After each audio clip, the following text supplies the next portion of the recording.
Welcome to easy learning with Shreyansh. Friends, आज आपण पाहणार आहोत सिंह आणि उंदराची गोष्ट. चल तर मग व्हिडिओ स्टार्ट करूया. एक होता सिंह. तो गुहेत झोपला होता. तिथे एक उंदीर आला. तो सिंहाच्या अंगावर खेळू लागला. टून टून उड्या मारू लागला. सिंह जागा झाला. त्याने उंदराला पकडले आणि म्हटले, माझी झोप मोडलीस ना? थांब, आता मी तुला ठार मारतो.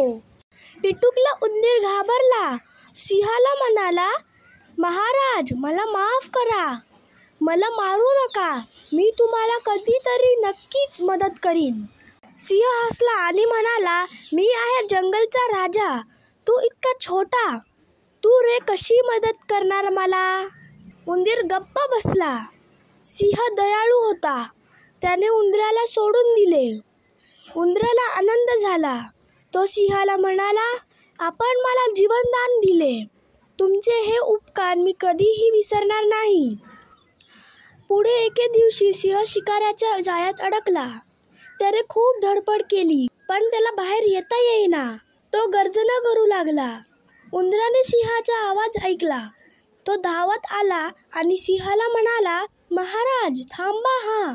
मी तुमची सुटका करतो. उंदराचे दात टोकदार आणि धारदार होते.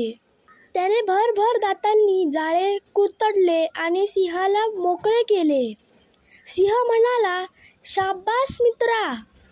तू छोटा आहेस, पण तू मला मोठी मदत केलीस. आजपासून आपण दोघे मित्र झालो. सिंहाने उंदराला आपल्या शेपटीने अलगद पकडून पाठीवर बसवले आणि तिथून निघून गेले. तात्पर्य: कधीही कोणाला लहान समजून त्याचा उपहास करू नये. वेळ पडल्यास कोणीही संकटकाळी मदतीला येऊ शकते. फ्रेंड्स, तुम्हाला व्हिडिओ कसा वाटला ते मला नक्की कमेंट करून सांगा.